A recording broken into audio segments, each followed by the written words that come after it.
Nagsalita na ang dating asawa na si Jackie Manzano tungkol kay Anjuliana dahil sa ginawa nitong ingay sa mundo ng social media at politika matapos ang kanyang pagbabunyag sa managing kabit ng kapwa niya Dabarkads at senator na si Tito Sotto. Dagdag pa rito ang kanyang pagbabunyag sa di umano'y nangyayari at pagkakaroon ng mga sindikato sa dati nitong pinagtatrabahuan noong time show na Itbulaga, kung saan isa si Anjo sa mga Dabarkads co-host. Sa kanyang naging interview sa The Filipino Channel correspondent sa Amerika na si Yong Chavez, dito sinabi ni Jackie na may pag-uugali daw talaga itong kanyang dating asawa na si Anjuliana sa tuwing nawawalan ito ng pera at nagiging violente ito sa kanya at sa kanyang apat na mga anak.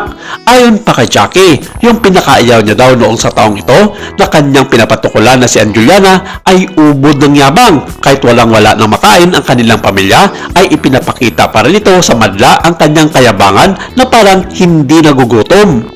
Duda raw siya sa ginawa umanong pag-iingay ni Anjo sa ngayon sa social media tungkol sa kanyang mga revelasyon sa Itbulaga at kay Tito Sen. Sabi ni Jackie, wala naman daw siyang naririnig doon na hindi maganda sa mga main man ng Itbulaga, partikular na kay Tito, Vic and Joey mula kay Anjo. At kung tutuusin, proud na proud pa nga raw ang kanyang dating asawa sa lahat ng mga suportang ibinibigay sa kanila ng Itbulaga. Hindi niya raw kaklain na magagawa ito ni Anjo sa dati niyang tahanan sa Itbulaga ang siraan ito sa publiko.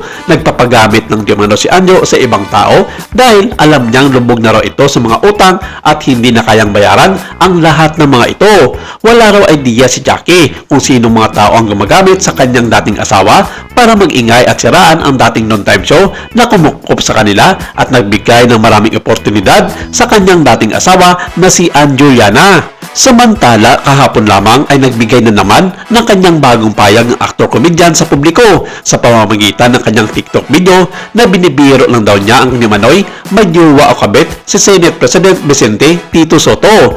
Ayon kay Yana, inatake siya ng mga libo-libong mga bashers at taga-suporta ni Tito Sotto dahil sa opinyon nito laban sa gobyerno hinggil sa mga flood control projects. Nagbigay lang daw siya ng kanyang opinyon na kung maaari ay gawin ng gobyerno na maayos ang kanilang trabaho. Marami aniya ang nagalit sa kanya nang tawagin niya ang atensyon ni Senator Tito Sotto sa pangako nitong ibibigay ang kanyang sweldo sa mga mahihirap ng mga estudyante. Biro lang aniya ang kanyang payag na kung hindi titigil sa pambabash sa kanya ang mga trolls ni Sotto, idadawit niya ang mga mistress ng senador.